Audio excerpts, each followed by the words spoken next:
안녕하세요. 제니 리딩입니다. 요번에 읽을 책은 예쁘게 말을 하니 좋은 사람들이 왔다 라는 책이에요. 심미정 님이 지었고요. 그 다음에 송북수 출판사입니다. 나를 더 좋은 곳으로 이끌어줄 예쁜 말의 법칙. 내 입에서 나간 말 한마디가 내 인생이 된다. 자, 그럼 같이 한번 볼까요? 먼저 목차를 보겠습니다. 1장. 내 입에서 나간 말 한마디가 내 인생이 된다. 2장. 싸우지 않고 이기는 사람은 말하는 법부터 다르다. 3장. 비즈니스와 관계가 풀리는 이기는 양보의 대화 10가지. 3장. 좋은 사람들이 넘쳐나게 만드는 예쁜 말의 법칙. 5장. 나는 나 긍정주의자로 살기로 했다. 6장. 믿고 털어놓을 수 있는 인생의 선배가 필요해요. 자, 그럼 한번 시작해 볼게요. 1장. 내 입에서 나간 말 한마디가 내 인생이 된다. 마키아벨리는 사람들은 당신이 어떤 사람인 것처럼 보이는가는 알지만 실제로 당신이 어떤 사람인지를 아는 사람은 없다 라고 했다. 누군가 생각하는 내 모습은 그가 해석한 나의 이미지일 뿐 나의 실제 모습과 완전히 일치하지는 않는다. 내가 실제로 어떤 사람인지는 상대방을 어떻게 대하고 상대방에게 어떻게 보이냐에 달렸다고 해도 과언이 아니다.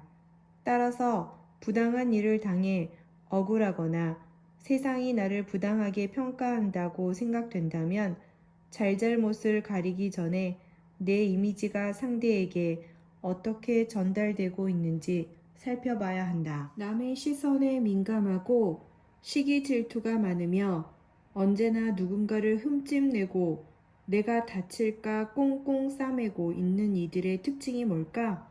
자신을 귀하게 여기는 마음, 즉 자존감이 없다는 거다. 이 바쁜 일상에서 내 마음을 들여다보고 내게 집중하는 시간도 부족한 마당에 다른 사람을 바라보고 평가할 시간이 어디 있겠는가? 세상의 모든 일이 무엇 하나 거저 쥐어지는 것 없다는 걸 깨달은 그녀가 남긴 한마디. 등가 교환의 법칙이라는 게 있어. 뭔가 갖고 싶으면 그 가치만큼의 다른 뭔가를 희생해야 해.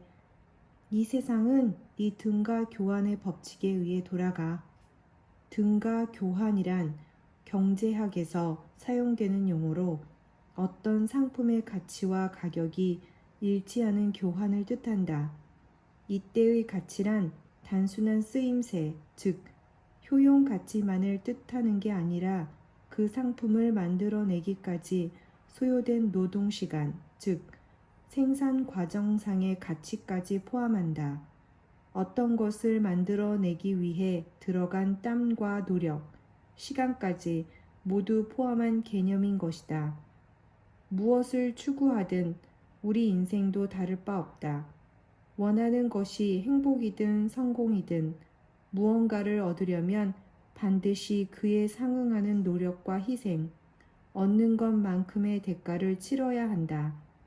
타인을 생각하는 좋은 품성과 나의 품격을 올리고 사람의 마음을 사로잡는 말을 내 것으로 갖추려면 그에 상응하는 노력과 자기 훈련이 따라야 한다는 뜻이다. 내 입에서 나오는 말을 가장 먼저 듣게 되는 건 나 자신인데 소중하고 귀한 나에게 내가 먼저 거칠고 험한 말을 들려줄 수는 없으니까. 나 자신을 학대하고 부정할수록 내 입에서 나오는 말도 거칠고 부정적이게 마련이다. 스스로에게 따뜻한 말을 전할 수 있는 사람만이 남에게도 좋은 말을 전할 수 있으며 남에게 좋은 말을 하려는 노력을 거듭할수록 그런 나 자신에게 애정이 샘솟고 자부심도 커지게 마련이다. 이것이 바로 진정한 예쁜 말, 힘을 가진 예쁜 말이 가져다 주는 선순환인 셈이다. 2장. 싸우지 않고 이기는 사람은 말하는 법부터 다르다. 시간을 절약하기 위해 내가 먼저 꺼내든 말이 뭘 도와드리면 되는데요? 였다. 말하자면 용건만 간단히 이를 곱게 애두른 것이다. 어려운 부탁을 하려던 차에 뭘 도와주면 되겠느냐는 말을 들으면 상대는 예상치 못한 나의 응대에 대부분 크게 감동을 받는다. 내 입장에서는 시간을 줄이려고 말을 요약한 것 뿐인데 그런 반응을 보게 되니 말을 내뱉음과 동시에 정말 돕자는 마음이 생겼다. 남을 도울 자리에 있다는 것도 어떻게 보면 감사한 일 아닌가?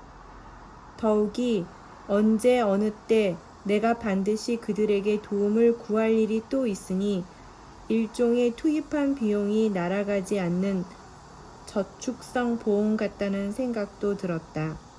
우선 뿌리고 보자. 그러면 언젠가는 거둔다.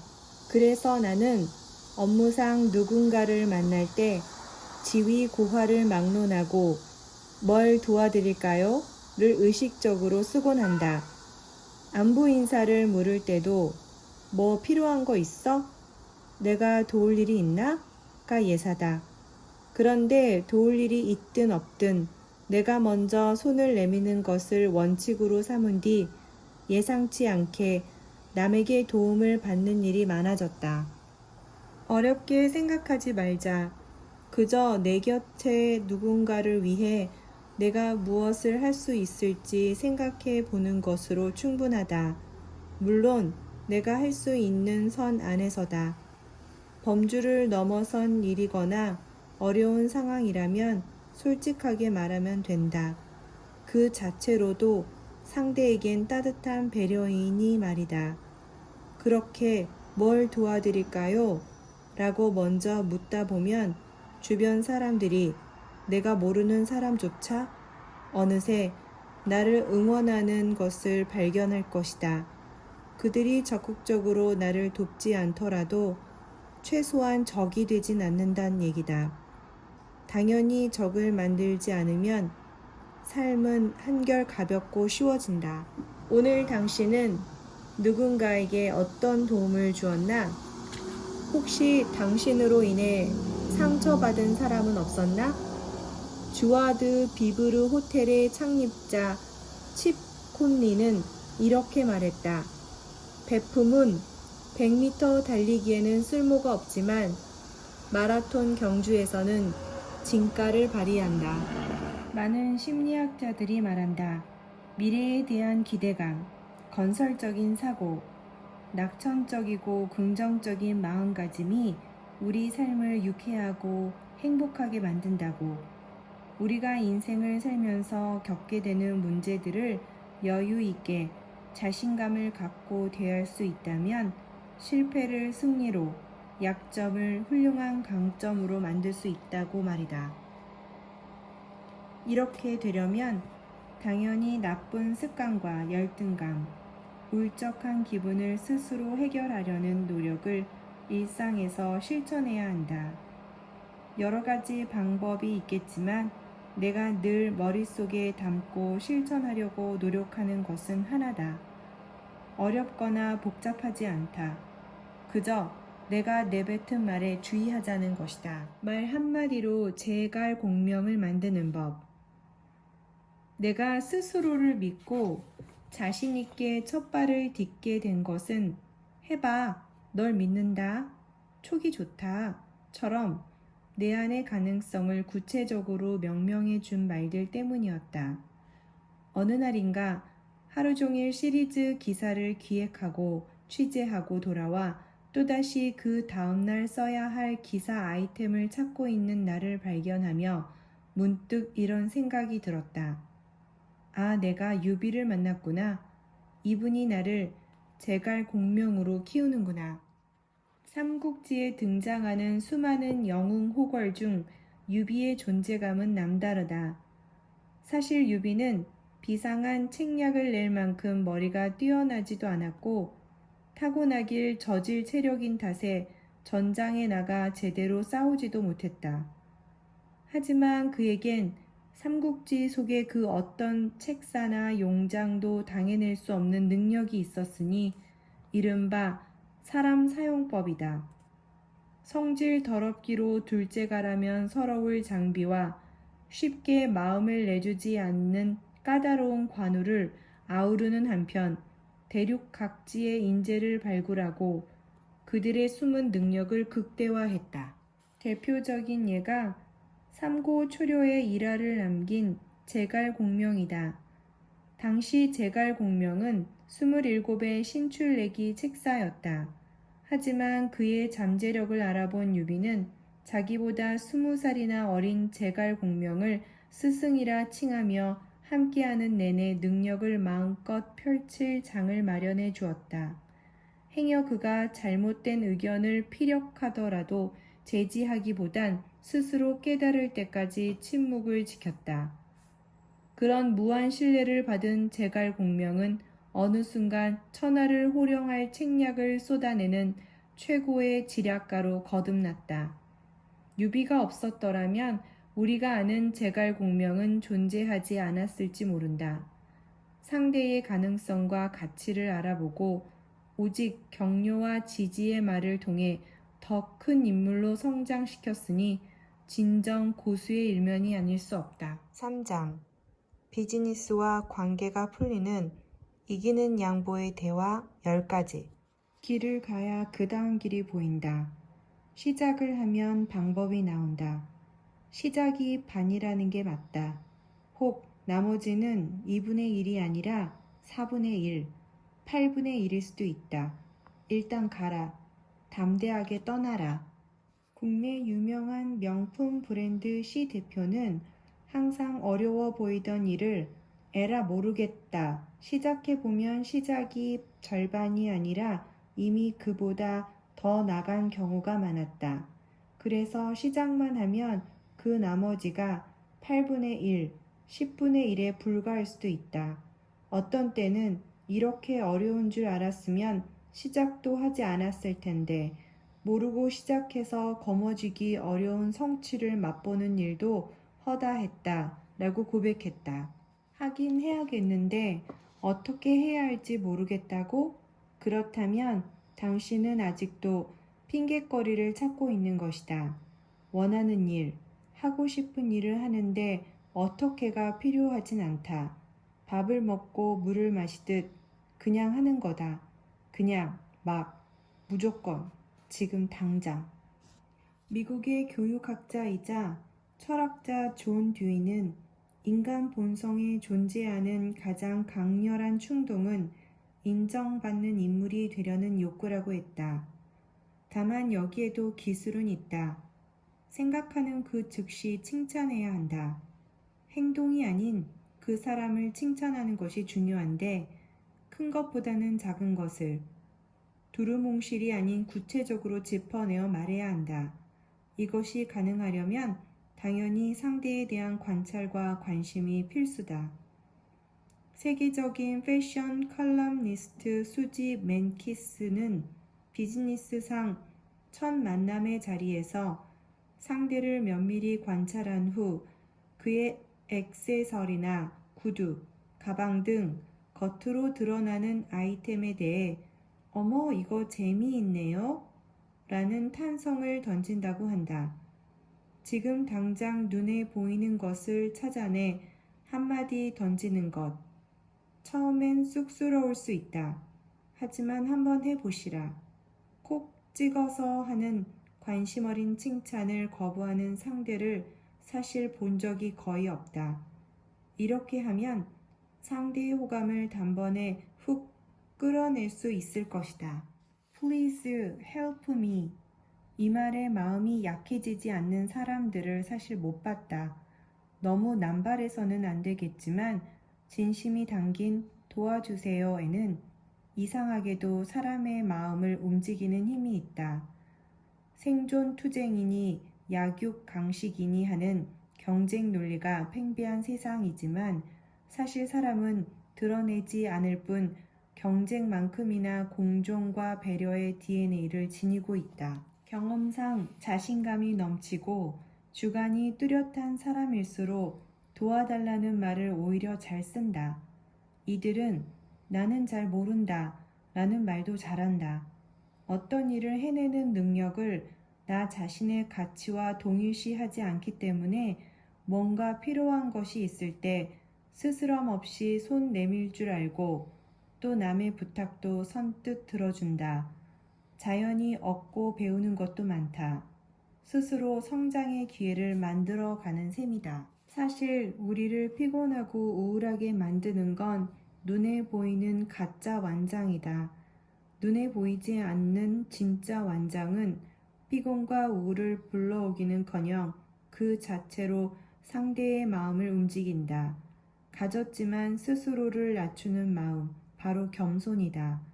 능력만 앞세운 사람 앞에선 싫어도 좋은 척, 억지 웃음을 보이거나 아예 입을 닫아 버리지만 자격이 충분한데 겸손까지 갖춘 사람 앞에서는 마음의 빗장을 열고 무장 해제될 수밖에 없다. 악휴정전, 광인일기 등의 역작을 남긴 중국의 대문호 루시는 이렇게 말했다.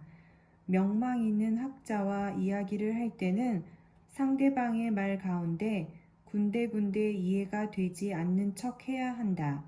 너무 모르면 업신여기고 너무 잘 알면 미워한다.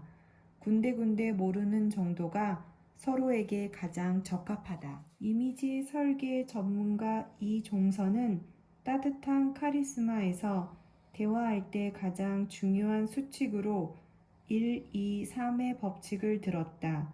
한 번 말하고 2번 듣고 3번 맞장구 치라는 것이다. 저자가 말했듯 이 말은 비단 대화의 규칙이 아니라 세상을 사는 자세라 해도 무방하다. 낯선 사람과 처음 대화를 이어가야 할 때 최근 시사 이슈를 미리 점검해 가는 것도 큰 도움이 된다. 요컨대 상대의 흥미를 불러일으킬 만한 화제를 준비하는 것이다. 특히 연배가 있는 사람을 만날 경우 일간지를 통해 경제 문제나 국제 이슈 등을 미리 파악해 두면 대화의 첫머리가 아주 쉽게 풀리는 예가 많다. 공통된 관심사에서 이야기를 시작하면 상대에 대한 경계심이 풀리는 것은 물론 자신의 속내를 좀 더 쉽게 털어놓게 된다.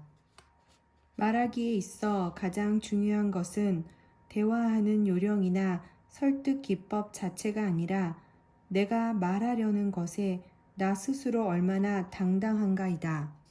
나 자신에게 떳떳하고 내 의견에 거리낄 게 없으면 자연히 어깨가 펴지고 눈빛도 당당해진다. 숨김없는 당당함과 자신감 있는 표정은 상대로 하여금 나에 대한 기대와 관심을 높이게 마련이다. 4장. 좋은 사람들이 넘쳐나게 만드는 예쁜 말의 법칙. 말이라는 것이 참 놀라워서 상대는 물론 그 말을 한 당사자조차 변화시킨다. 말 자체가 내가 처한 현실에 그대로 투영되어 내 마음까지 바꿔놓는 것이다. 이런 현상을 심리학에선 자기 충족적 예언이라고 하는데 이와 관련해 사회학 윌리엄 토마스는 사람이 어떤 상황을 말로 규정해버리면 그 결과에 있어 그 상황이 실제가 된다라고 말했다. 사람은 객관적인 상황에 반응하는 것이 아니라 자신이 해석한 상황에 반응하게 마련이고 그런 반응들이 모이면 자기가 해석한 그대로 상황이 전개된다는 것이다. 서울 백병원 정신건강의학과 우종민 교수는 뒤집는 힘에서 우리의 뇌는 언어와 현실을 구분하지 못한다라며 그렇기 때문에 평소 하는 말이 우리 몸과 마음에 그대로 투영된다라고 했다. 무의식적으로 뱉은 말이라도 청각기관을 통해 뇌에 그대로 입력되고 그 소리 정보에 맞춰서 몸도 마음도 한 발 앞서 변화시킨다는 것이다.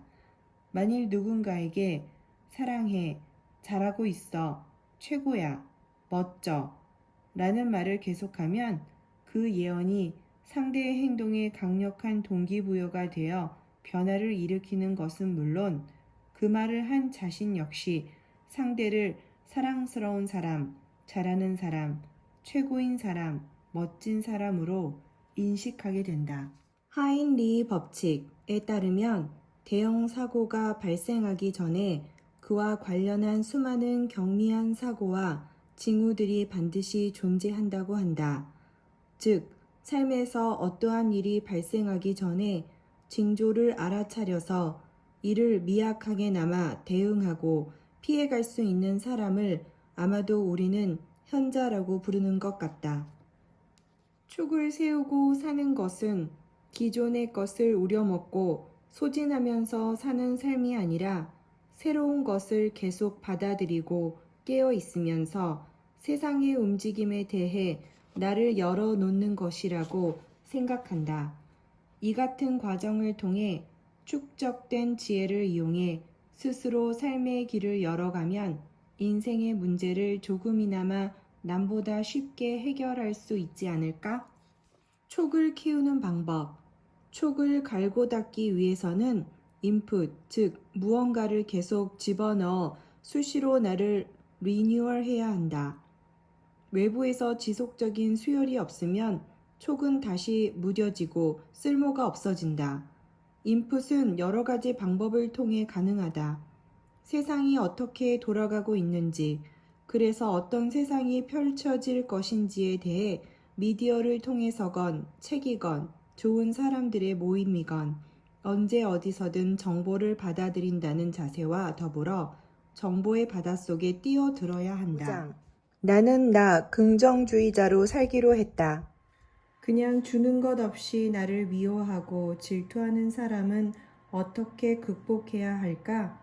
사실은 그런 사람과는 타협할 방법이 없다. 그냥 감히 따라올 수 없는 수준으로 나를 업그레이드 하자. 완전히 다른 차원과 등급으로 그가 나를 따라올 수 없을 만큼 저 위로 껑충 뛰어올라 나를 시기하는 것이 남들이 보기에도 그저 질투로 보일 수 있도록 말이다. 일이건 능력이건 성격이건 외모건 모든 면에서 지속적인 업그레이드를 통해 그와 내가 차원이 다른 상황으로 만들어 버려라. 아무리 그가 나에 대해 험담을 하더라도 그는 그저 남을 부러워하는 질투녀, 질투남에 불과하도록 말이다. 생각만 해도 통쾌하지 않은가? 이렇게 해서 예쁘게 말을 하니 좋은 사람들이 왔다라는 것을 다 읽게 되었어요. 생각보다 굉장히 내용이 알차고 재밌었던 책인 것 같아요.